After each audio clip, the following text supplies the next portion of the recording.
जय सच्चिदानंद। रोहिन जी त्रिमंत्र फॉलो करिएगा। जय सच्चिदानंद। नमो वितरागाय, नमो वितरागाय, नमो अरिहंताणम, नमो अरिहंतानम, नमो सिद्धाणम, नमो सिद्धानम, नमो आयरियाणम, नमो आयर्यानम, नमो वज्रायाणम, नमो वज्रायानम, नमो लोये सवसाहुणम। नमो लोये सब साहुनम। ऐसो पंच नमकारो, ऐसो पंच नमंकारो, सव पावप प्रणाशनो, सब पावप नाशनो, मंगलाणम च सवेसिम, मंगलानम च सर्वेसिम, पडमम हवै मंगलम। परमं हवै मंगलम। ओम नमो भगवते वासुदेवाय, ओम नमो भगवते वासुदेवाय, ओम नमः शिवाय। ओम नमः शिवाय। जय सच्चिदानंद, जय सच्चिदानंद। जय सच्चिदानंद।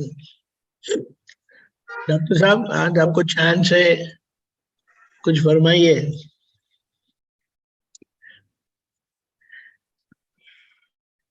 हाँ अभी तो कुछ नहीं। हाँ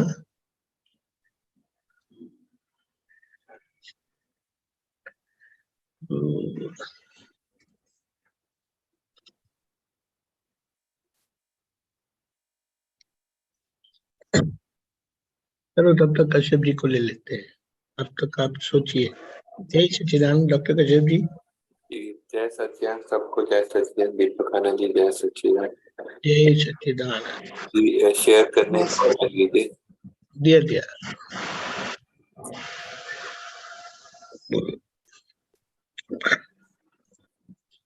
पद कोई कोईनो उपरीनो CD 88 एक मिनट महेश जी आ गए हैं तो जरा 2 मिनट रुकते हैं जी।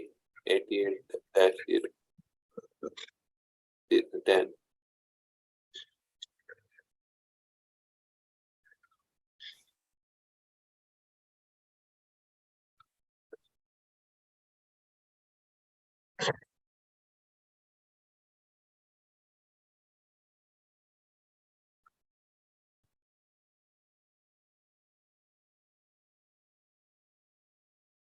महेश आनंद जी ऑडियो कनेक्ट करिए आप अपना।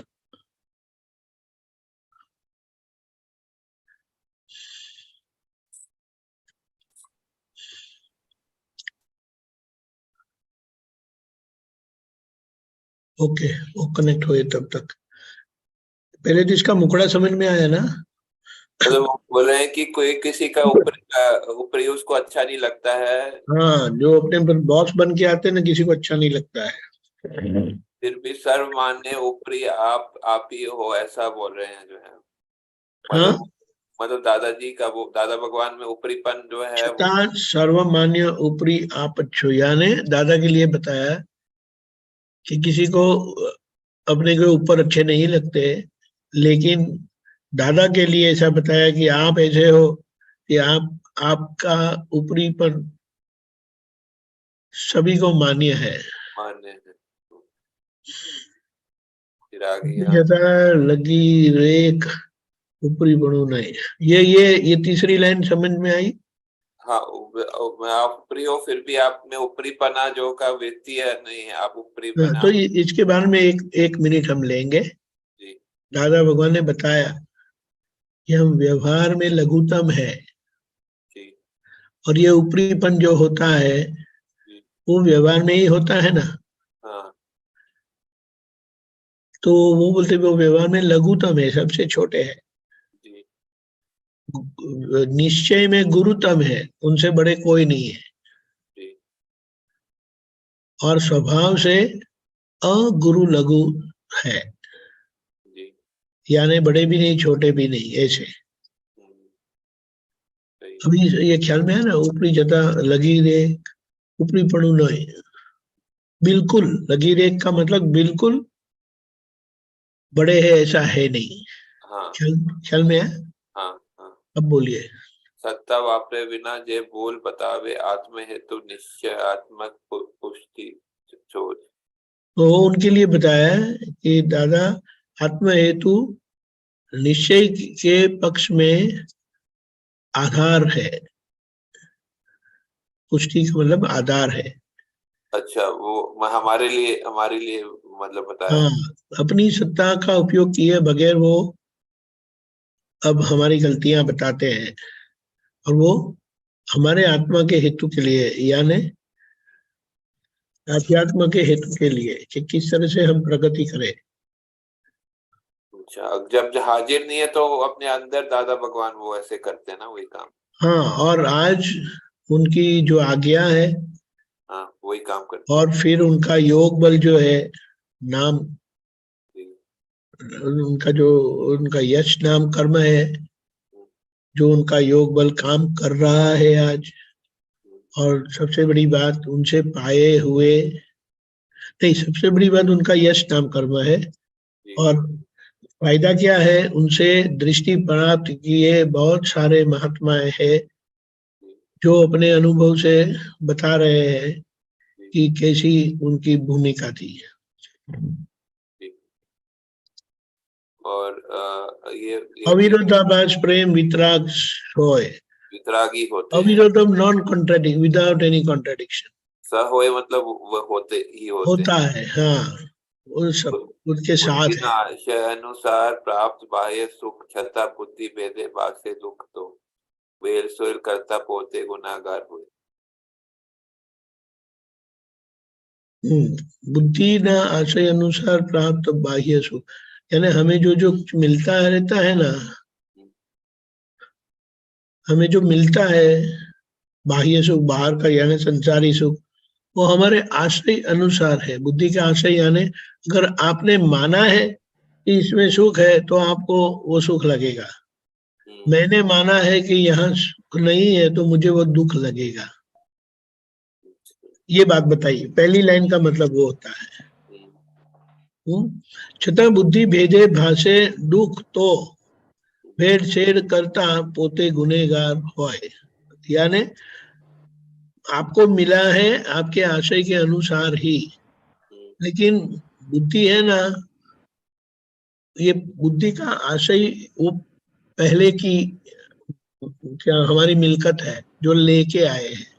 और छतः बुद्धि भेदे भाषे, यानी आज बुद्धि उसमें दुख दिखाता है, यानी उसको पसंद नहीं करवाता, तो उसे भेड़ छेड़ करता। इस तरह से ये दो दो का समझ लेना है।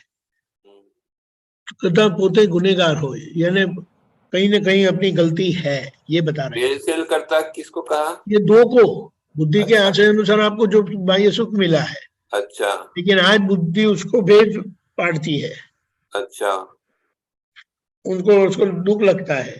तो उसके कारण वो गुनेगार गुनेगार होता ये है। वो गुनाह है इसीलिए दुख लगता है, ये बता रहे हैं। ये मिक्स करने से, वो गुनाह ये हो जाता बात है। नहीं समझने से, मिक्स करने से क्या मतलब, ये नहीं समझने से उनको दुख लगता है। और यहाँ पर ये जो नहीं समझे ना, वही उनका बड़ा गुनाह है, ये बता रहे हैं। अच्छा, वो नहीं समझ। लोभ तान तो जाने नहीं मान अपमान परमाणु ना आकर्षण पर्दा जो आत्मा बुलावे माया ज्ञान मोह। मैं जान लिया, आप बताई दो हाँ थोड़ा। हाँ, हाँ हाँ बताई दो। हाँ, लोभ तातो, लोभ तो समझते हैं हम, ग्रीड। जी। तातो यानी जो पहली बार पहले हो चुका है जी। उसकी खींचातानी होनी, आज आज भी उसके बारे में असर होना, जी। वो जाने नहीं। वो जो परिस्थिति है ना, लोभ और खींचातानी, वो जी। मान अपमान को समझ नहीं पाता। हम्म। परमाणु ना आकर्षण ना पर्दा जो, ये ये लोभ तातों का जो कमजोरी है ना, जी। उसे एक आवरण होता है। जी।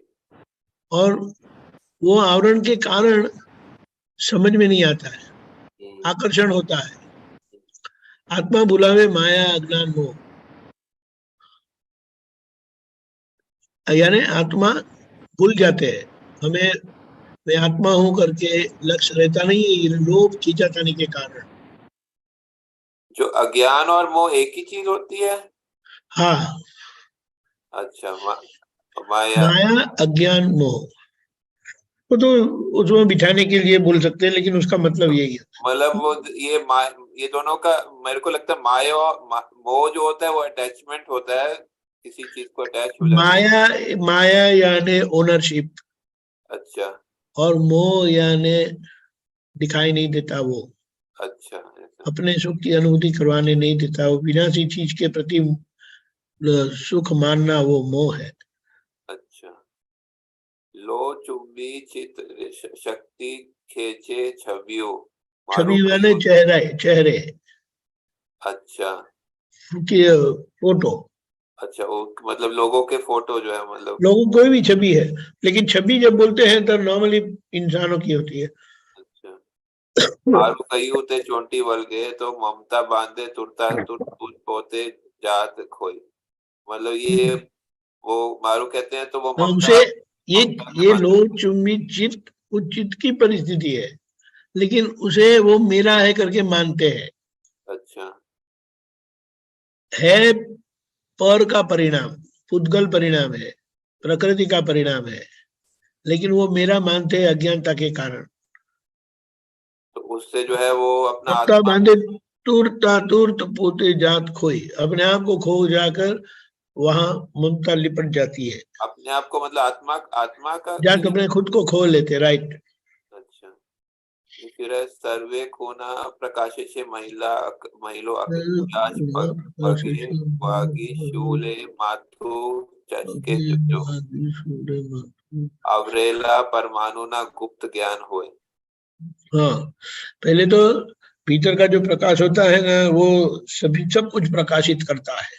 हम्म, ऊपर वाली लाइन, जी। पगे वागे सूड़े माथु चसके जो, पैर में लगी तो उसका दुखावत सर तक जाता है, ऐसा बताते हैं।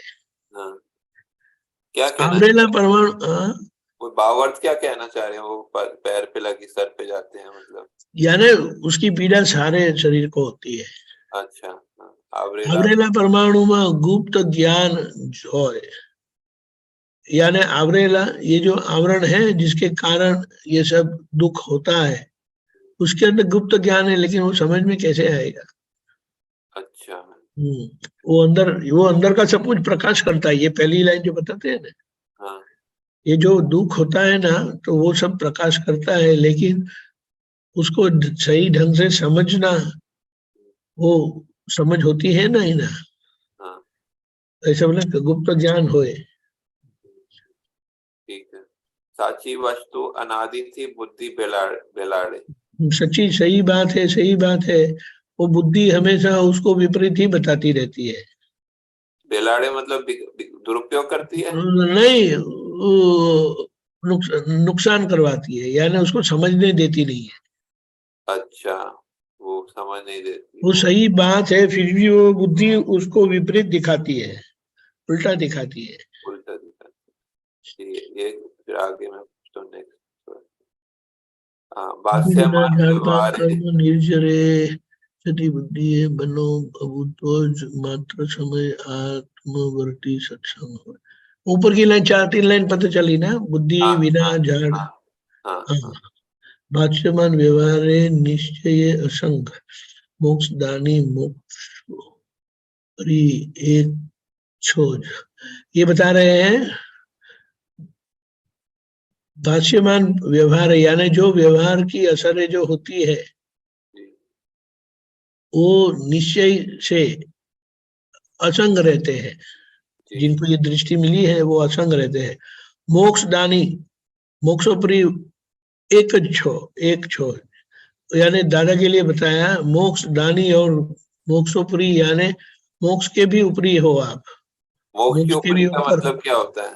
वो मोक्ष से भी ऊपर है, इसीलिए वो मोक्ष दे सकते हैं।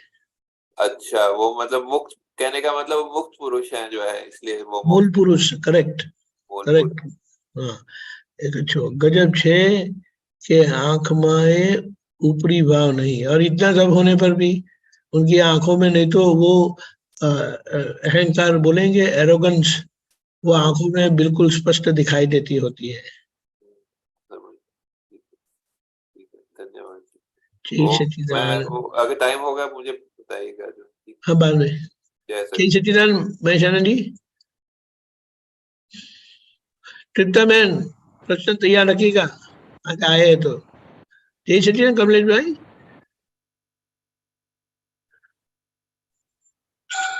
जय सच्चिदानंद। दीपकानंद जी।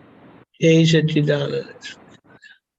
દીપકાનંદજી, મારે પ્રશ્ન હતો કે આપણે દાદાની આજ્ઞા આપણે જે પાડીએ છીએ, દાદા કે છે એ આજ્ઞા પાડવાથી આપણને પુણ્યાનુબંધી કર્મો બંધાય છે.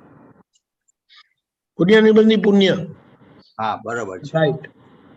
હા, તો આપણે જે કર્મો, જે એનું જે મૂળભૂત સિદ્ધાંત લઈએ કે કર્મો, આપણે અહંકાર તો નીકળી ગયો, તો પછી કર્મો જે બંધાય એ કર્મ બંધાવાનું કારણ શું હોઈ શકે? बहुत अच्छा, हिंदी में है ये तो महेशानंद जी। आपने सुना? ये अहंकार तो ले लिया, फिर कर्म कैसे बनते हैं, पुण्यानुबंधी पुण्य कैसे होता है?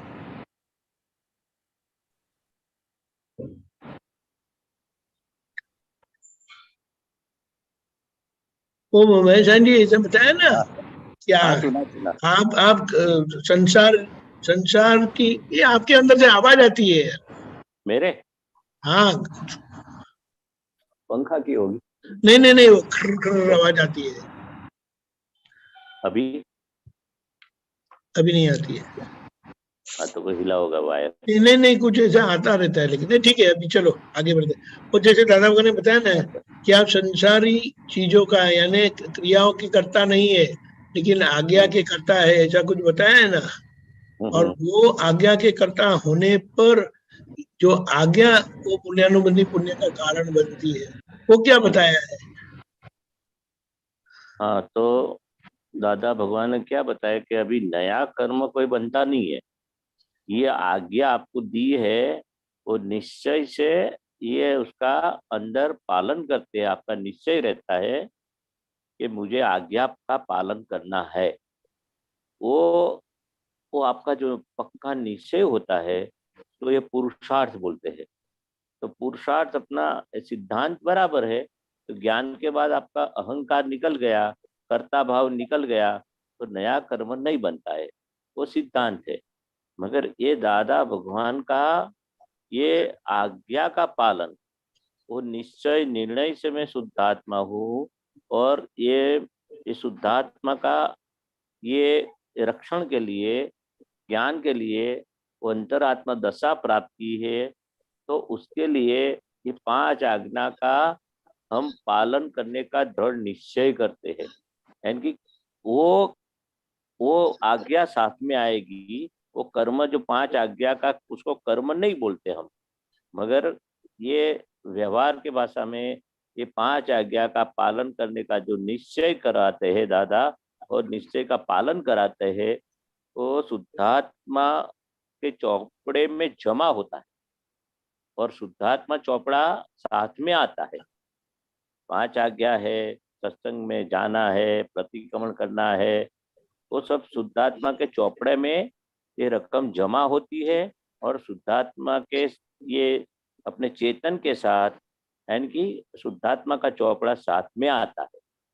और नया कर्म कब तक बनता है? अहंकार है तब, वो बात अलग है। मगर ये शुद्धात्मा के चौपड़ा में 5 आज्ञा का पालन उसमें जमा होता है। मेरी समझ ऐसी है। नहीं, बात सही है महेशानंद जी।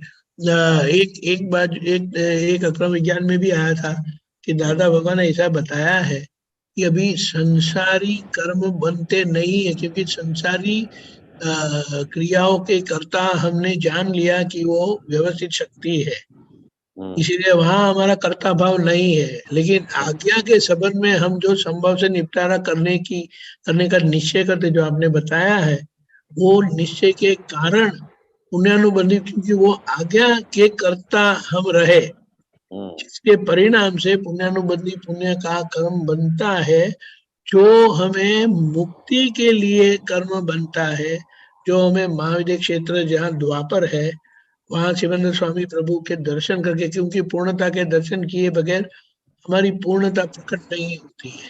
तो इस तरह से दादा भगवान ने बताया। मैं एक्चुअली ये ढूंढ रहा था कमलेश भाई, एक जगह पे ये जो बताया है ना कि अभी आपको इतना ही आज्ञा ही आपके लिए सब कुछ है, क्योंकि अभी संसार की क्रिया के करता नहीं रहे, लेकिन उसके भुगतान जो आता है कमलेश जी को, वो आप देखते रहेंगे, जानते रहेंगे। वो बराबर है, ये सिद्धांत की जो बात कर रहे इसलिए तो ये सिद्धांत है ना, क्योंकि आज्ञा के करता है, आज्ञा के कर्ता बनते हैं। आज्ञा के कर्ता बनने से इतना तक ही आपका चार्ज होता है, और उस चार्ज को पुण्यानुबंधी पुण्य का कारण बताया। तो वो क्या, तो फिर ऐसा माने कि अभी अपने पास प्रतिष्ठित आत्मा भी है, अपना जिंदा है ना, है ना, नहीं डिस्चार्ज प्रतिष्ठित आत्मा बोलते हैं ना, लेकिन डिस्चार्ज को छोड़ो ना, डिस्चार्ज तो आगे का है ना। अभी आज जो नया बनता है वो कैसा बनता है वो समझना है। हाँ, आगे का जो है ना, यानी पहले का जो कर्म का जो प्रतिष्ठित आत्मा जो आज है, वो तो मैं भुगतान करवाता ही है ना, अच्छा लगाता है, बराबर, वो बराबर है। लेकिन अभी जो नया कर्म बनता है वो किससे, कौन से आधार से बनता है? वो आज्ञा पालन से। इसीलिए मैं वो हाँ, वो कर्तापना के हिसाब से हो रहा है ना। हाँ, वही तो बताया कि आज्ञा के कर्ता रहे आप। नहीं कर्ता, लेकिन कर्ता जो होता है तभी आज्ञा के कर्ता रहे, ये ख्याल में आया? नहीं, कर्ता जो रहता है ना दीपक आनंद जी, कर्ता जो तो रहता है, फिर उसका मतलब ये हमारे पास प्रतिष्ठित आत्मा है, ऐसा हुआ ना। फिर बात सही है ना, प्रतिष्ठित आत्मा है नहीं वो बोला है, जो वो आगे का है। आज जो बन रहा है आज्ञा पालन से, हाँ, वो हमें महाविद्य क्षेत्र ले जाएगा। वो बराबर है, ये पुण्यानुबंधी पुण्य बनता है, वो बराबर उसी की बात है। आज जो है ना, आज का जो प्रतिष्ठित आत्मा, वो तो आज हमें परेशान करता है, वो हमारे कर्म का परिणाम है। वो बराबर, वो डिस्चार्ज है, वो तो दादा ने बताया। हाँ, उसका कोई प्रॉब्लम नहीं है, लेकिन ये सब जो है ना, इसलिए कंफ्यूजन हो रहा है। नहीं, कंफ्यूजन अभी तो क्लियर हो गया ना, बहुत अच्छे क्लैरिटी के साथ हो गया ना, कि अभी का जो ये कमलेश जी दिखाई दे, ये जो प्रतिष्ठित आत्मा है, पहले की प्रतिष्ठा का परिणाम, वो आज हमें सुख दुख देता है। लेकिन उस सुख दुख के और क्रिया के कर्ता व्यवस्थित है, और सुख दुख का जो परिणाम आता है उसको देखने जानने वाले हम रह गए। नहीं, वो तो बराबर, वो तो इसीलिए आज का जो परिणाम है उससे हमें मुक्त कर दिया दादा ने, और भविष्य के लिए आज जितनी ये जो मेरापन रहता है ना, अभी भी ये भुगतान के सामने जो मेरापन होता है, उस भुगतान के मेरेपन को संभव से निपटारा करने के लिए जो हम आज्ञा का पालन करते हैं, वो पुण्यानुबंधी पुण्य का कारण बनता है। और तभी आज संभव से निपटारा नहीं होता है, लेकिन वो हमारे निश्चय में। इसीलिए दादा ने क्या कहा, आपको मेरी आज्ञा का आराधन करना है। पालन संभव से निपटारा होता है नहीं होता, वो आपको देखने का नहीं है, मुझे देखने का है। आप निश्चय करो बस। ये जो महेश आनंद जी ने अभी बताया ना, तो निश्चय के कर्ता उतना ही बंद पड़ता है, लेकिन वो संसार का बंद नहीं है, मुक्ति दिलाए ऐसा बंद है। ठीक है, वो जो रहता है मुक्ति का बंद है। इसीलिए पुण्यानुबंधी पुण्य का मतलब ही ये होता है कि जिस पुण्य से मुक्ति का फल मिले, ऐसा है। तो वो वहां तक अपने को वो इतना वहां तक हमको कर्तापन है, ऐसा हम लोग है ना, बताया दादा ने खुद बताया। इसीलिए वो मैं ढूंढ रहा था एक्चुअली, बहुत अच्छे से बताया है। मैंने वो निकाल के भी रखा है, लेकिन अभी वो मिल नहीं रहा था, वरना बड़ा अच्छा रहता। वो ठीक है, जब ये मिलेगा ना मुझे जरा भेज देंगे। नहीं, जरूर से मिलेगा तो मैं बिल्कुल पोस्ट कर दूंगा सभी को। ओके, ठीक। जय सच्चिदानंद। जय सच्चिदानंद। बोल, थैंक यू। अरे बड़ा अच्छा पूछा आपने। जय सच्चिदानंद। जय सच्चिदानंद। पुलित जय ट्रिप्टोमैन। जय सच्चिदानंद स्वामी जी। जय सच्चिदानंद। ये मेरा ये क्वेश्चन था कि जैसे हम समाधि लगाते हैं, समाधि में बैठते हैं, ध्यान में बैठते हैं, तो हम ऐसे करते हैं कि हम अपनी सब इंद्रियों को ना बंद करें, पर अभी ये आया है इसमें जनवरी 30 के डेली कैलेंडर में आया है कि दादाजी लिखते हैं, मैं पढ़ती हूँ, समाधि में देहभान जाना नहीं चाहिए, बल्कि 5 इंद्रियों की संपूर्ण जागृति पूर्वक की समाधि रहनी चाहिए। तो तब तक वह समाधि नहीं कही जाती, मतलब कि मेरे को फिर ये नहीं समझ आया कि मोस्टली तो हम लोग ऐसे सब ध्यान जब लगाते हैं तो फोकस करते हैं। ये समझाएंगे कि दादाजी क्या कहना चाहते हैं कि 5 इंद्रियों की संपूर्ण जागृति पूर्वक की समाधि रहनी चाहिए। तो जनरली वो मैं निकाल रहा हूँ, 1 मिनट वो जो आया है ना, जनवरी 30 को आया है। यस। तो समाधि, उसको संपूर्ण जागृत अवस्था को समाधि कहते हैं। एक मक्खी भी अपने शरीर पे आती है छोटी भी, तो हमें जागृति होनी चाहिए कि मक्खी बैठी है शरीर पे, यानी कि हम संपूर्ण जागृत, ये 5 इंद्रियों क्या अंदर होता है 5 इंद्रियों में, वो संपूर्ण हम जागृत, नींद को समाधि नहीं बोलते हम। चलो नींद आ गई तो हम बोलते कि चलो वो उसको समाधि नहीं बोलते। हमें समाधि यानी कि हमें 5 इंद्रियों में क्या क्या अंदर जागृत रहते, हम उसमें, हम शुद्ध आत्मा, मगर मन में क्या चलता है, बुद्धि में क्या चलता है, और चित्त में कहाँ भटकता है, तो सभी इंद्रियों, स्पर्शेंद्रियों भी, तो बाहर की भी इंद्रियों और अंदर का भी, अंतस्करण का, यानी कि समाधि यानी कि हम सभी इंद्रियों को एज इट इज हम जानते हैं, क्या मन में सोच आती है, चित्त कहाँ भटकता है, और क्या क्या अंतस्करण बाह्यकरण में क्या क्या होता है, शरीर में क्या क्या होता है, हलन चलन सब, तो हमें शुद्धात्मा में बैठते वही समाधि बोलते।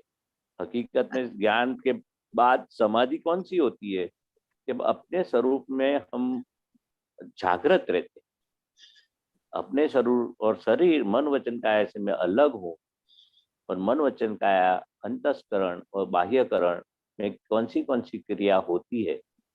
दरअसल लौकिक भाषा में क्या होता है कि संसार की चीज हम भूल जाते, तो उसको समाधि बोलते, यानी कि संसार की सभी चीज को हम वो भूल के हम बैठे, उसको समाधि बोलते, और अपने को भी भूल जाते। तो दादा भगवान बोलते हैं कि अपने में भी भूलना नहीं है, सभी बाह्य और अंतस्करण में क्या क्या होता है उसमें हम जागृत रहना, और हमेरा सीट छोड़े नहीं शुद्धात्मा का, हम कौन है, और मन वचन काया में क्या क्या होता है वो उसको भी हम जाने, और हमारा ज्ञाता दृष्टा परमानंद जो हमारे समाधि स्वरूप, जो अपना स्वरूप है शुद्धात्मा स्वस्वरूप है, वो स्वस्वरूप वही समाधि स्वरूप होता है, उसमें रहने का उसको समाधि बोलते हैं। लौकिक भाषा अलग है, अलौकिक भाषा अलग है। दादा के ज्ञान के बाद स्वरूप में रहना उसको समाधि बोलते हैं, और लौकिक में तो जगत विस्मृत हो जाता है, उसको समाधि बोलते हैं। समाधि का 2 अर्थ है, लौकिक और अलौकिक। अच्छा, क्योंकि जब हम समाधि में बैठते हैं, जैसे ध्यान में बैठते हैं, तो हम अपना फोकस करते हैं शुद्ध आत्मा पे कि मैं शुद्ध आत्मा हूँ, मैं शुद्ध आत्मा हूँ, पर क्या होता है कि विचार इधर उधर जाते हैं, तो फिर उन विचारों को देखना है, और फिर ऐसे, और उसका फिर सोचना है कि जो हमारे गलत विचार आ रहे हैं, तो ऐसे कहना चाहिए कि दादा से शक्ति मांगते हैं कि दादा ऐसे विचार ना आए, मेरे को शक्ति दो। कि मैं संभाव से सबका निकाल कर सकूं, तो मेरी समाधि ऐसे होती है। हाँ बराबर है। तो विचार आते ने तो उसको भी जानना है, जानना। देखना है। हाँ, और हाँ, किसी के लिए गलत आता है तो दादा के पास शक्ति मांगना है कि प्रतिक्रमण करने का है। एक गलत आया ना, किसी के दुख के, निंदा के, कोई किसी को करता देखा, दोषित देखा, तो उसका प्रतिक्रमण, दुख अच्छा, का उधर विचार ही आया। बैठे बैठे प्रतिक्रमण कर हाँ सकते हाँ हैं। हाँ हाँ हाँ हाँ, उधर ही बैठ वो हाँ माफी जी। मांगते हैं ना। तो हमें, हम जागृत रहते, हमारी अंतस्करण में जो जो क्या क्या होता है उससे हम मन वचन काया से अलग रह के मन वचन काया को निहारते, जानते, उसको ही हम जागृत अवस्था कहते हैं, उसको ही हम समाधि कहते हैं।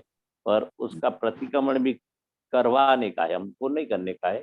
फाइल नंबर 1 को बोलने का कि भाई आपको किसी को दुख का देने का विचार आया, गलत विचार आया, तो आप प्रतिक्रमण कर लो।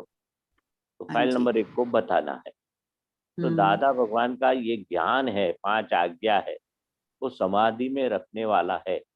आदि व्याधि उपाधि कराने का नहीं है। आदि व्याधि उपाधि आ गया तो समाधि रखते हैं। ये ज्ञान अपना कैसा है, इमोशनल नहीं करते, डिप्रेशन भी नहीं करते, और हर संजोगों में हम ज्ञान में रहना, वही समाधि बोलते हैं।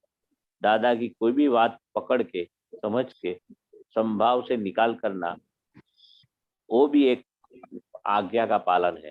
यानी कि 5 आज्ञा में हम कोई भी संजोग आवे तो 5 आज्ञा से हमारी समाधि टूटती नहीं है, समभाव में रहता है। हम इमोशनल डिप्रेशन वो समाधि की विरुद्ध है। और हम समता में रहना, लिखा है समाधि में देह भान जाना नहीं चाहिए, बल्कि 5 इंद्रियों की संपूर्ण जागृति पूर्वक की समाधि रहनी चाहिए, तब तक वह समाधि नहीं कही जाती। यानी कि 5 इंद्रियों का संपूर्ण हम जागृत रहते हैं।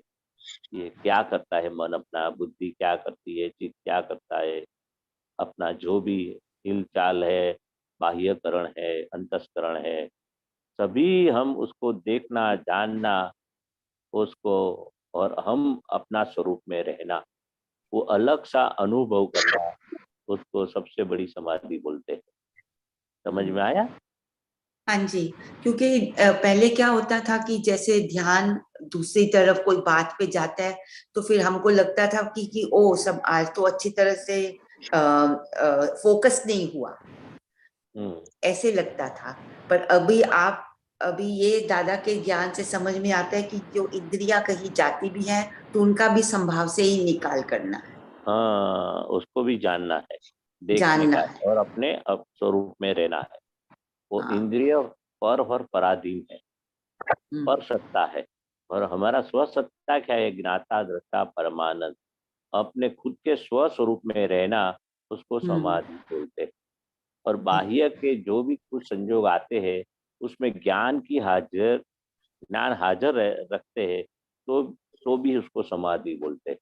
यानी कि कुछ भी हिलचाल, बाह्य अंतस्करण और बाह्यकरण में कुछ भी हिलचाल होती है, मगर हमारा सीट हम नहीं छोड़ते। यानी कि स्व स्वरूप की सीट में बिठाया कि मैं कौन हूँ, और ये जो कुछ हलन चलन के ऊपर नीचे के, एलिवेट डिप्रेस जो भी होता है, वो मेरा स्वरूप नहीं है। मैं शुद्ध आत्मा हूँ, अनंत ज्ञान, अनंत दर्शन, अनंत शक्ति, अनंत सुख का धाम। और ये बाह्यकरण की क्रिया को मैं जानने वाला और देखने वाला, ऐसा मैं नाता दृष्टा स्वभाव वाला शुद्ध आत्मा हूँ। तो कोई भी संजोग आपको हिला नहीं सकते। हाँ कुछ जी। गाली दिए, कोई गाली देते, कोई अपमान करते, कोई भी एडवर्स संजोग आता है, तो मैं मेरी सीट में छोड़ता नहीं हूँ, उसको हम समाधि बोलते हैं। यानी कि मैं शुद्ध अच्छा, आत्मा हूँ। अच्छा, 5 तभी आज्ञा फिर का, जागृति में भी रहेगी समाधि। हाँ, हाँ, ये फिर कहना चाहते। वो जागृत अवस्था, ज्ञान की जागृत अवस्था को समाधि बोलते हैं। महेश हाँ आनंद जी, हाँ इसके संबंध में जैसे दादा भगवान ने बताया ना कि सही समाधि खुली आंख की समाधि है, बंद आंख की समाधि नहीं है। जो मैं पहले बताया कि हम नींद में और आंख मीच के बैठते हैं, उसको लोग समाधि बोलते हैं। तो करेक्ट करेक्ट। जागृत अवस्था, जागृत अवस्था कौन सी? आंख खुली रख के और ज्ञान हाजिर रख के, 5 आज्ञा की हाजिरी, और कोई भी संजोग आवे तो दादा का ज्ञान हाजिर रहे, उसको समाधि बोलते हैं। हाँ, ये तो बहुत अच्छा हो गया कि खुली आंख में समाधि रहेगा हमारी। खुली आंख की समाधि, खुली आंख की रिलेटिव समाधि। रियल देखते, अवकर्ता देखते, 5 आज्ञा में सब आ जाता है। हाँ, जो भी देखते हैं, कोई भी इंसान आता है उसको उसमें शुद्ध आत्मा देखें, ये सब हाँ, समाधि में आ जाता है। समाधि आ जाती है। अच्छा, कोई एक और पूछ संजोग सकती हूँ? बोलिए हाँ, बोलिए बोलिए। बोलिए बोलिए। अच्छा, एक ये है, दूसरा, जगत का न्याय ये सापेक्ष न्याय है। इसमें तो दो पक्ष आमने सामने हो तभी ये हो पाता है। निरपेक्ष न्याय ही सच्चा न्याय है। सो सापेक्ष और निरपेक्ष दो तरह के न्याय हैं। सापेक्ष और निरपेक्ष, हाँ जी। हाँ, तो निकालते दीपक आनंद जब तक। हाँ ये जी, आ गया, एक ही मिनट। हाँ जी, ये थर्सडे को ही आया है। आ गया। क्या जगत का न्याय ये सापेक्ष न्याय है, और इसमें दो पक्ष आमने सामने हो तभी ये हो पाता है, और निरपेक्ष न्याय ही सच्चा न्याय है। तो वो सापेक्ष यानी कि अपेक्षा के अपेक्षित, कोई भी बात के अपेक्षित से बात करना है कि ये जैसे महाराष्ट्र में है तो दारू पीना वो गुनाह नहीं है, और गुजरात में क्या होता है, दारू बंदी है, तो अगर दारू पिएंगे हम तो हम पुलिस पकड़ेंगे, तो वो अन्याय हो गया। तो अपेक्षा के हिसाब से वो चोरी करना, दारू पीना, यानी कि कोई गलत काम करना, वो अपेक्षा से वो न्याय स्वरूप को न्याय कहलाता है कि ये करते तो आप वो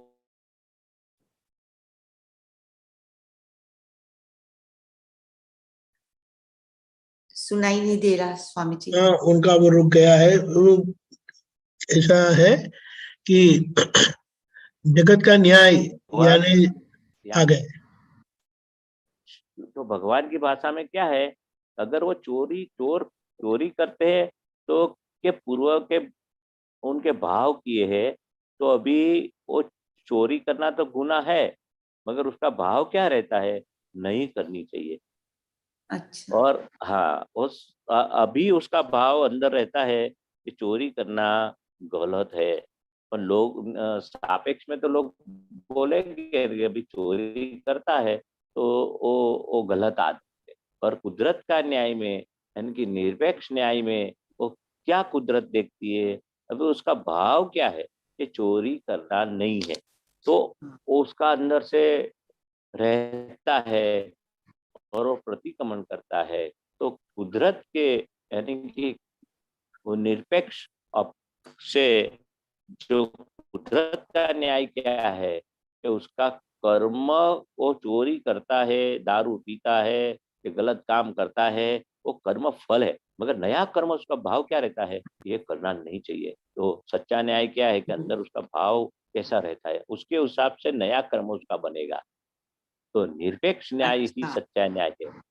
तो सापेक्ष में तो वो पुलिस वाला पकड़ेगा ने, जो आपने हाँ। गलत किया तो किया, चोरी किया तो किया है, दारू पिया तो पिया तो गलत पकड़ेगा, मगर महाराष्ट्र में नहीं पकड़ेगा।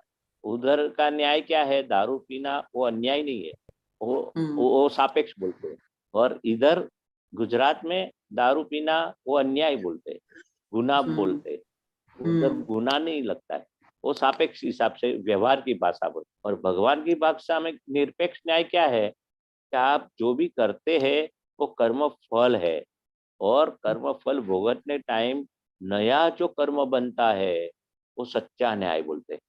तो अपना अंदर जो भावना अंदर होती है ये ठीक नहीं है, प्रतिक्रमण करते, तो सच्चा न्याय भगवान की भाषा का सच्चा न्याय निरपेक्ष बोलते हैं। भगवान की भाषा का न्याय है वो सच्चा न्याय है। कर्म की मैं गति। चरण जी, हाँ। यहाँ ये जो दादा भगवान ने कैसा बताया है कि जगत का न्याय कर्ता को ढूंढकर साबित करते हैं कि ये कर्ता थे और कर्ता को दोषित मानते हैं। हाँ हाँ हाँ ये सापेक्ष जगत का न्याय है। हाँ और निरपेक्ष भगवान का न्याय क्या है? जो भुगतता है उसी की भूल है। हाँ, वो हिसाब से इसमें जो आपने बताया ना, वो इसमें समाविष्ट होता है। वो भी होता है साथ साथ में। हाँ, जगत का न्याय क्या है? भुगतता है उसकी भूल है। सही है बात। नहीं, भगवान का न्याय, भगवान का न्याय जो भुगतता है उनकी भूल है। हाँ, वो और जगत का न्याय कर्ता को ढूंढकर उनको दोषी पकड़ा ठहराते गया, हैं, किसने दोषी किया ठहराते हैं। उसकी गलती है और उसको पर शिक्षा देते हैं। वो भी है, ख्याल बराबर ख्याल सही में बात आया? है। हाँ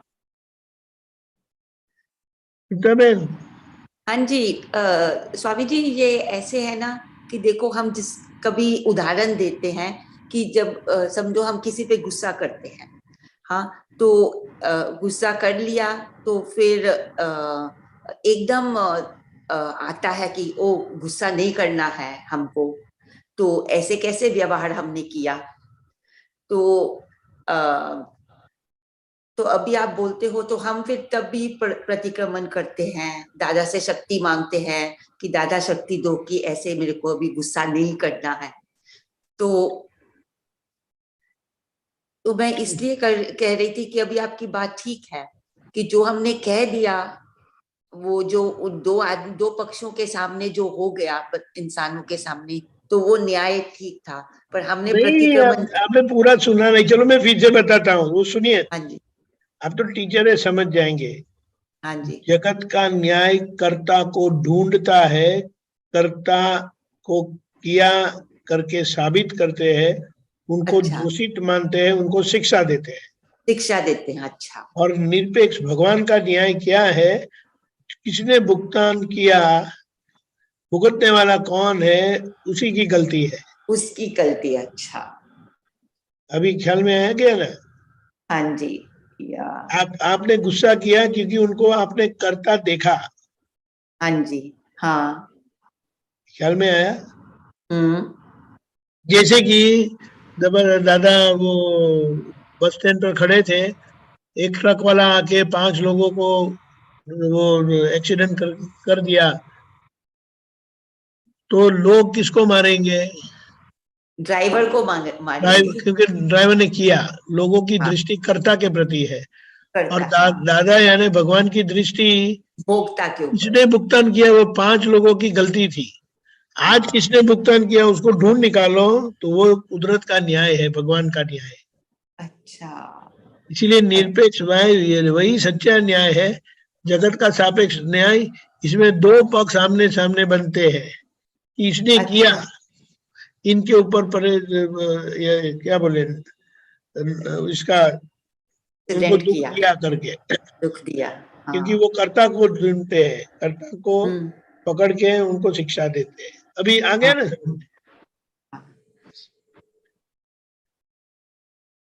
निरपेक्ष न्याय कर्ता को देखता ही नहीं है, कर्ता निमित्त मानते हैं। और है, हम्म, निमित्त मानते नहीं, निमित्त है।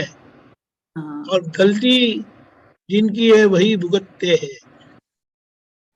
हाँ, सच्ची समझ और आ वही गया। और वही न्याय है। हम्म, ओके। हाँ जी, ठीक है स्वामी जी, जय सच्चिदानंद। जय जय अमी बहन। जय सच्चिदानंद। महेश आनंद जी, दीपक आनंद जी। जय सच्चिदानंद। जय महेश आनंद जी, दादाजी ने जो हमें 70% आज्ञा में रहने के लिए जो बताया है, तो वो 70% आज्ञा हमारे से रहा जा रहा है, उसका प्रमाण कैसे निकाला जाए। और दूसरा कि एक बार सत्संग में भी सुना था कि दादा के मुख से जो भी शब्द निकले वो आज्ञा ही है हमारे लिए। ये 5 वाक्य तो है, लेकिन जो भी मतलब एडजस्ट हो जाओ, किसी को मतलब उपकार करो, या सभी चीज जो भी व्यवहार की भी दादा ने सब बताया, वो भी सब आज्ञा में ही आ गए हैं। तो वो भी अगर हम धीरे धीरे उसको भी फॉलो करे तो उससे भी हमारा शुद्धात्मा का खाता में 70% आज्ञा में आ गया, उसे भी कहा जाएगा कि फिर तो ये शुद्धात्मा का रिलेटिवली चौकड़ा जमा सेवा किया महात्मा हम्म। की, तो शुद्धात्मा के चौकड़ा में रकम जमा हुई ने। हुई। हाँ, तो शुद्धात्मा का चौकड़ा 5 आज्ञा में आ जाता है। हाँ, आ जाता है। 5 आज्ञा तो आ गई ने, और जो भी दादा ने बताया, दादा का फॉलो किया, 5 आज्ञा का पाड़ने का निश्चय किया, वो सब शुद्धात्मा के चौपड़े में जमा होती है। पहला क्वेश्चन क्या था आपका? कि ये 70% हम आज्ञा थर्मोमीटर हाँ, पालन किया कि नहीं हो, तो वो तो क्या, उसका कैसे हाँ हमको हाँ हाँ हाँ, वो मैं भूल गया था। तो यानी कि आत्मा थर्मोमीटर जैसा है, तो हमें पालन करते, आलस करते, पक्का निश्चय करते कि नहीं करते 5 आज्ञा का, वो आत्मा स्वयं थर्मोमीटर है। ताव कितना, वो 101 डिग्री है, 99 है, 98 है, तो थर्मोमीटर जैसा ताव का, बुखार का वो थर्मोमीटर बताते हैं। इस तरह से हमें अंदर से पता चलता है कि अम्मी बहन आज्ञा में है कि नहीं, शुद्धात्मा देखते हैं कि नहीं, ये फाइल का संभाव से निकाल करते कि नहीं करते, आज्ञा पालन करते कि नहीं संभाव से। तो दिन में कितनी बार व्यवस्थित शक्ति ने किया, वो कैसा अम्मी, कितनी टाइम रहा, वो अम्मी बहन को हम पूछते हैं ना। फाइल नंबर 1 से बातचीत करके पूछते हैं, जानते हैं अंदर शुद्धात्मा वो थर्मोमीटर जैसा काम करते। वो प्रज्ञा पक्ष वाला जो अंदर बताता है कि अम्मी बहन आज्ञा में है कि नहीं है, और नहीं है तो प्रज्ञा उसको चेतवती भी है। अम्मी बहन क्यों आलस करते हैं, 2, 5, 10 बाहर निकले तो शुद्धा सब्जी लेने निकले कि कुछ काम के लिए निकले, तो आप ये अम्मी बहन ने शुद्धात्मा देखा कि नहीं देखा, तो वो मालूम पड़ता है ना, हमें पड़ता है, वो तो पड़ता ही है। हाँ, तो वो अपने आज्ञा का पालन 70% किया कि नहीं किया, वो हमें अंदर से तुरंत पता चलता है। तुरंत ही शुद्धात्मा वही थर्मोमीटर अपना है, प्रज्ञा चेतवती है, तो हमें तुरंत मालूम पड़ता है कि थोड़ा आलस प्रमाद में गया, तो फिर से हम उसको हैंडल मार के, जैसे हम चरण विधि करते हैं तो चित्त बाहर जाता है, तो तुरंत नहीं मालूम पड़ता है चित्त बाहर गया, पढ़ने में चित्त नहीं है, तो तुरंत वापस लाती है। तो ये प्रज्ञा चेतवती है कि भाई तुरंत मालूम पड़ेगा कि आज्ञा चूक गए हम। बाहर निकले तो सिद्धात्मा कितना पूरा नहीं देखे। हाँ, तो बहुत लोग रह गए देखने में। हाँ, वो भी पता चलता है। तो पता चलता है ने। तो ऐसे 70% आज्ञा पालन किया कि 50% किया कि 40% किया, वो हमें अप्रोक्स अनुभव होता है, क्योंकि अंदर प्रज्ञा चेतवनारी शक्ति है। मालूम पड़ेगा सुबह 1 घंटा में कितना किया, दूसरा घंटा दोपहर तक कितना पालन किया, फिर दोपहर सो गए क्या किया, फिर ये सब अंदर पता चलता है। और दादा थोड़ा कम ज्यादा हो, दादा भगवान पास प्रतिक्रमण करते, शक्ति भी मांगते, हे दादा भगवान मेरे से आज्ञा पालन करने की एक कमजोरी रह गई, आलस प्रमाद हो गया, उसकी मैं क्षमा चाहती हूँ। वो भी आज्ञा का पालन का पुरुषार्थ है, दृढ़ निश्चय करती हूँ, तो वो भी पालन में आ गया। हम प्रतिक्रमण करते कि आज्ञा पालन का नहीं हुआ, उसका दादा भगवान के पास माफी मांगते, शक्ति मांगते, वो भी वो 70% में ऐड हो जाता है। कितना पालन किया और कितना नहीं किया, दोनों अपने जांच करने का है। और जितना देखे कि इतना पालन नहीं हुआ, हम दादा भगवान के पास शक्ति मांगना और माफी मांगना, वो भी एक ज्ञान की क्रिया है। यानी आज्ञा पालन का फल, आज्ञा पालन करने के वो 70% में आ जाता है, माफी मांगते वो और निश्चय करते हैं। बराबर, मतलब जो प्रतिक्रमण का भाग है, जो माफी मांग रहे हैं हम कि आज्ञा में नहीं रहे, जो देखने का था, समझने का था, वहां पे भी हमारा जो अजागृति का पना जो आ गया, तो वो भी दिखा और उसकी जो माफी मांगी, तो वो भी हमारी आज्ञा के 70% में आ गया, इसमें आ जाता है। बराबर। हाँ, सही है। तो मतलब ये फिर वो जो धीरे धीरे जो प्रतिक्रमण वाला भाग है वो जागृति में कन्वर्ट कर लेगा ना। हाँ, प्रतिक्रमण करना वही जागृति है। आज्ञा पालन चूक गए तो आप प्रतिक्रमण किया, माफी मांगा, तो आज्ञा पालन का वही फल मिलेगा, क्योंकि आपने पीछे देख लिया, ओहो मैं तो हाँ। इधर बाजार गई तो मैं तो 10-15 शुद्धात्मा देखा, चलो बाकी कौन सा रह गया। ऐसे नक्की करके फिर से भी हम घर बैठ के भी देख सकते हैं कि ये लोग मिले तो उसमें शुद्धात्मा नहीं देखा। दुकानदारी में जो बात हुई तो 10-15 लोग थे, उसमें शुद्धात्मा नहीं देखा, रास्ते में कहाँ चूक गए, तो फिर हम फोकस करके जहाँ जहाँ चूक गए वो फिर से हम देख सकते हैं। तो वही देख बाद में देखा, वो भी शुद्धात्मा देखने का इतना ही फल मिलता है। इसलिए बोलते हैं कि कितना पालन किया वो नोट नहीं करो, मगर कितना पालन करने का रह गया, देखने का रह गया। कितनी फाइलों का संभावित निकाल करना नक्की हुआ और ये वो तो जमा ही हो गया, मगर कोई कोई संजोगों में फाइल समझ में ही नहीं आया और निकाल करने का नक्की नहीं किया। ओहो ये तो चाय पी लिया मगर ये फाइल नहीं माना, पानी पी लिया फाइल नहीं माना, खाना आया, स्नान करना आया वो फाइल नहीं माना, तो सुबह क्या क्या किया वो फाइल है, वो सब फाइल का संभाव से निकाल, तो रिवर्स अपने फिल्म देख लेने का कि कहाँ फाइल, कहाँ व्यवस्थित शक्ति की आ गया, कहाँ का रिलेटिव रियल की आ गया, चुके तो जितना पालन किया हो तो जमा ही हो गया, मगर बाद में देखा रिवर्स करके तो भी आज्ञा पालन का फल आपको जमा हो जाता बराबर। है। उसका मतलब निश्चय करना वो भी एक भाग, अगर वो निश्चय करके रहा तो वो तो उसमें तो फल मिलेगा ही, और फिर जो नहीं मिला और उसका जो प्रतिक्रमण हुआ तो उसका भी फल, मतलब हमें वो तीनों में हमको फल तो मिलेगा ही, और वो हमारे खाते में, शुद्धात्मा के खाते में रकम जमा होगा, ऐसा ना? बराबर।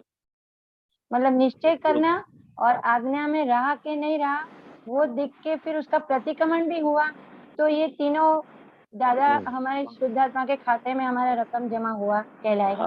हाँ, जागृत रहे ना, वापस देख लिया ना शुद्धात्मा, वापस कहाँ आज्ञा नहीं पालन किया वो भी आपने जांच लिया, देख लिया और उसका प्रतिक्रमण किया। मतलब वो जो ये जो हमको करवाते हैं दीपक आनंद जी के सामायिक शुद्ध ये भोगवटा देखो, आज सुबह से उठ के अम्मी बहन क्या कर रही है क्या नहीं कर रही है, तो वो निश्चय किया हमने सुबह से कि सुबह से क्या रिलेटिव रियल को जुदा करके रिलेटिव को देखना ही है सारा दिन, तो उसमें चूक गए तो उसका प्रतिक्रमण किया तो वो भी हमारा जागृति का भाग में खाते में जमा रकम हो गया। हाँ हो गया, देखा और प्रतिक्रमण किया, दोनों जमा हो गए। बराबर। और वो दूसरा प्रश्न था कि दादा के मुख से जो भी शब्द निकले हैं वो हमारे आज्ञा के रूप में ही है, तो अभी जैसे किसी का हेल्प कर लिया, दादा ने बोला परोपकार करो, किसी के काम में आओ, तो ये सब भी हमारे आज्ञा में उनका, हम दादा ने बोला इसलिए हम कर रहे हैं, ऐसा हम आज्ञा में रहे तो वो भी हमारे 70% में जमा हो गया। दादा भगवान ने जो जो बताया कि भाई ये महात्मा की सेवा करना, वो शुद्धात्मा के चौपड़े में रकम जमा हो जाती है। तो वो जो जो दादा भगवान ने बताया कि भाई यह प्रतिक्रमण करना है, ये कविराज का पदो गाना है, ये आप्तवाणी का वंचन पढ़ाई करने का है, इनके सूत्र है आप्तवाणी। यानी दादा भगवान बोलते हैं कि अपने मन को वो फ्री मत रखो, अपने कोई न कोई दादा की जो भी बताई हुई सेवा है, पद है, कविराज का, अरे आप्तवाणी है, आप्त सूत्र है, प्रतिक्रमण है, सामायिक है, वो सब शुद्धात्मा के चौपड़े में रकम जमा होती है। यानी कि दादा भगवान ने जो जो बताया है, तो इस तरह से हम दादा भगवान जो बताए वो तो शुद्धात्मा के चौपड़े में जमा होता ही है। हाँ, उसका तो सवाल ही नहीं है, सवाल ही नहीं है। हाँ, अपने शुद्धात्मा के लिए जो जो करते हैं, अपने खुद के लिए नहीं करते, अम्मी के लिए, अम्मी बहन के लिए नहीं किया। तो हम दादा भगवान के जो जो जो चीज बताई है कि शुद्ध उपयोग रहना है, शुद्धात्मा देखना है, 5 आज्ञा तो आ गई, उसके अलावा जो दादा भगवान ने आपका टाइम, तो ये निरंतर ऐसे भी बोला है, प्रतिक्रमण में निकाल दो फुर्सत के टाइम, शक्ति मांगने में निकाल दो, कमजोरी है आपकी तो हे दादा मुझे ये कमजोरी, तो मुझे एक शक्ति दो। और ये सब जो दादा ने पॉइंट आउट किया है सब, सभी आप्तवाणी के जो भी है कि आपको फुर्सत के टाइम क्या करना है। असीम जय जयकार भी बोलते, वो भी शुद्ध आत्मा के चौपड़े में जमा होता है। प्रतिक्रमण है, सामायिक, वो सभी चीज, सेवा भाव सब है महात्माओं की। तो वो शुद्धात्मा के चौपड़े में 5 आज्ञा भी जमा होता है।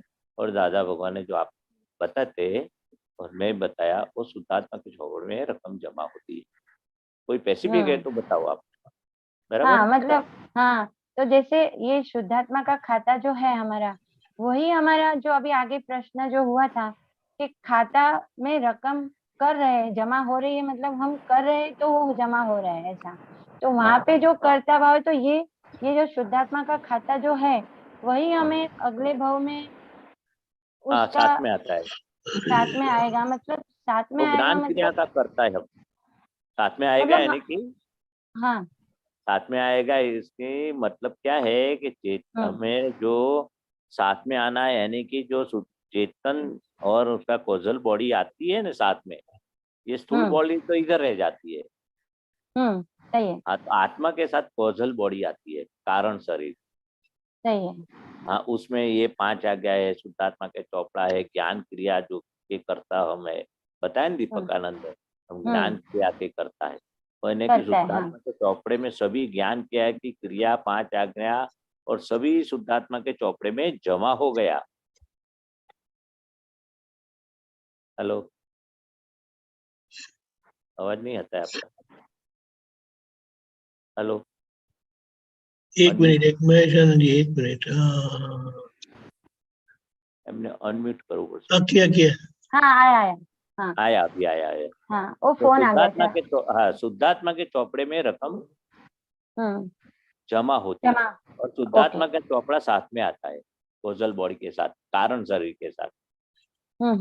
वो बोलते हैं ना, कर्म, नया कर्म उनको अपने नहीं बनता है, मगर पुराना कर्म जो है वो डिस्चार्ज कर्म, जितना अपने प्रतिक्रमण करके डोर डाला वो निष्क्रिया हो गई, मगर जितना बाकी है, पेंडिंग है, वो भी साथ में आएगा। शुद्धात्मा का चौपड़ा भी साथ में आएगा, और जिसका प्रतिक्रमण नहीं हुआ, डिस्चार्ज कर्म है, डिस्चार्ज पूरा नहीं हुआ, और प्रतिक्रमण पूरे के पूरे नहीं हुए, बाकी रह गए, साफ सुफी नहीं रही, थोड़ी बाकी रह गई। वो एक, इसलिए दादा भगवान ने बताया 2-3 अवतार, 2-3 अवतार होगा ज्यादा से नहीं, मैक्सिमम 15 भाव बोला। हाँ हाँ हाँ, इसके हिसाब से 2-3 अवतार बोला था, 15 भाव बोला था ये ज्ञान के बाद।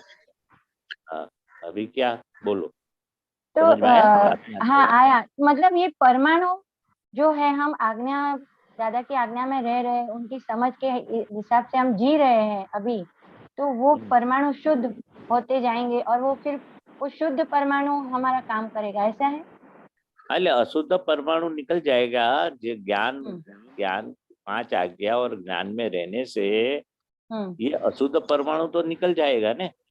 हाँ, वो निकल जाएंगे इतना सब। बाकी रहा ने, जैसे प्रतिक्रमण करने से क्या होता है, आपकी जो भूल हो गई वो अशुद्ध परमाणु बोलते, भूल को अशुद्ध परमाणु बोलते, और उसका प्रतिक्रमण करते तो शुद्ध हो जाता है।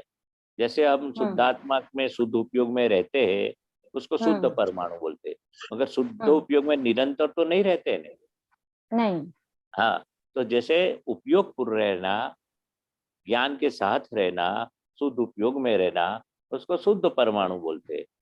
और अशुद्ध परमाणु यानी कि जो अपने आज्ञा कहाँ कहाँ पालन नहीं किया और शुद्ध परमाणु नहीं हुआ, वो पेंडिंग रहेगा, उसका प्रतिक्रमण से वो शुद्ध परमाणु होते जाएंगे। ये भव में दादा भगवान बोलते, जितना भी अपना अंदर दिखाई दिए 200, ये अवतार प्रतिक्रमण में निकाल दो। जितना समय, फुर्सत का समय जब मिलता है, तो प्रतिक्रमण में निकालो, खुद का दोष का, भूलों की माफी मांगने में निकालना, जितना निकाल सके इतना फुर्सत के टाइम, तो इतना परमाणु शुद्ध हो जाएगा। और जितना प्रतिक्रमण का बाकी रह गया वो साथ में आएगा, फिर दूसरे भाव में उसका प्रतिक्रमण करने का बाकी रहेगा। ये अवतार में क्यों नहीं कर ले हम पूरा काम, तो ऐसे बता। सही है, बराबर। हाँ हाँ, शुद्ध का असल मतलब क्या हो गया? शुद्ध मतलब शुद्ध यानी कि हम शुद्धात्मा है। सदुपयोग पूर्वक रहना, दूसरे में शुद्ध देखना, शुद्धात्मा देखना, वो उसको शुद्ध उपयोग बोलते हैं। अशुद्ध उपयोग यानी कि क्या, कि ज्ञान के बाद अशुद्ध उपयोग था। मैं ही अमी हूँ, मैं ही करता हूँ, मैं ही भोगता हूँ, वो अशुद्ध उपयोग था। अभी दादा भगवान के ज्ञान के बाद क्या है, शुद्ध उपयोग की आपने दृष्टि मिली है, ज्ञान मिला है, समझ मिली है, मगर पूर्व ये कृपा से मिला है। हाँ, और हमेरा जो भरेला माल बाकी है वो शुद्ध नहीं हुआ है। तो ये ज्ञान से जितना भी हम आज्ञा पालन करते, तो पूर्व का जो कर्म लेके आए वो कर्म फल हमें प्राप्त होता है। तो वो कर्म फल में हमें 5 आज्ञा की गढ़नी से वो शुद्ध होते जाते हैं। अभी 5 आज्ञा की गढ़नी है, चाय गालने की गढ़नी है ने, तो जो जी कर्म खपाने का है उसमें हम शुद्धात्मा है। और अमी बहन को 5 आज्ञा में रहना है। शुद्धात्मा की वो ज्ञान की 5 आज्ञा की गढ़नी अमी बहन को दे दी, और जितना ये गढ़नी में आप 5 आज्ञा की गढ़नी में से सब आपका डिस्चार्ज भाग से निर्जरा हो जाएगी, तो कंप्लीट शुद्ध हो जाएगा। और जितना बाकी रहेगा, इतना गढ़नी में चाय गाड़ते हम, तो नीचे 2-4 पत्ती आ गई जल्दी जल्दी गढ़नी में, तो फिर से वो करना पड़ेगा ना फिल्टर। इस तरह से 2-3 भाव बोला है कि जितना इधर प्योर हो गया, शुद्ध हो गया, इतना ये गढ़नी 5 आज्ञा की गढ़नी में हो गया। बाकी का निरंतर शुद्ध उपयोग रहे ऐसा नहीं है, ये कृपा से मिला है ना। तो हाँ, तो निरंतर शुद्ध उपयोग रहने का निश्चय कर सकते आप, दादा के पास शक्ति भी मांग सकते। मेरे काल का प्रभाव से आप दादा भगवान को तो निरंतर शुद्ध उपयोग था। उनका तो कितने भाव से ऐसे भावना की थी कि मुझे ऐसा ज्ञान मिले और मैं निमित्त बनूं जगत कल्याण के निमित्त से, तो निमित्त बने और निरंतर उसका शुद्ध उपयोग था।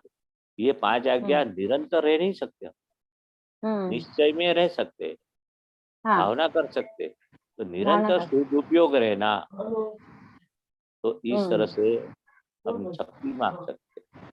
समझ में आया? हाँ, समझ में आया, बराबर है। जय सच्चिदानंद। जय सच्चिदानंद। टाइम भी हो गया है लगता है। हाँ, देखो जय सच्चिदानंद, समय हो चुका है। कश्यप जी आगे लेंगे आपका। हाँ, जय सच्चिदानंद। भाईजान जी त्रिमंत्र बुलाए, हमें बहन फॉलो करिएगा जी। नमो वितरागाय, नमो वितरागाय, नमो अरिहंताणम, नमो अरिहंताणम, नमो सिद्धाणम, नमो सिद्धाणम, नमो आयरियाणम, नमो आयरियाणम, नमो वज्रायाणम, नमो वज्रायाणम, नमो लोये सव साहुणम, नमो लोये सव साहुणम, ऐसो पंच नमुक्कारो, ऐसो पंच नमुक्कारो, सौवपावपणासनो, सौवपावपणासनो, मंगलाणं च सौवेशीं, मंगलानं च सव्वेसिं, परमं हवै मंगलम्। परमं हवै मंगलम्।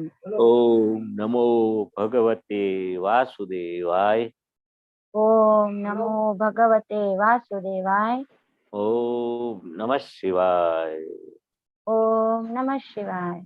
जय सच्चिदानंद। जय सच्चिदानंद। जय सच्चिदानंद। आगे का प्रोग्राम 4:30 बजे कीर्तन भक्ति और आरती, रात को 9 बजे वर्ल्ड वाइड सत्संग। इसमें सारे दिन में आपको ने प्रयोग रखा है कि सारे दिन में जो ये नामधारी करते हैं क्रियाएं, उसको अलग लेकर हम देखेंगे। तो वो अलगपन को देखना, आपने आपका अनुभव बताने जरूर से पधारिए।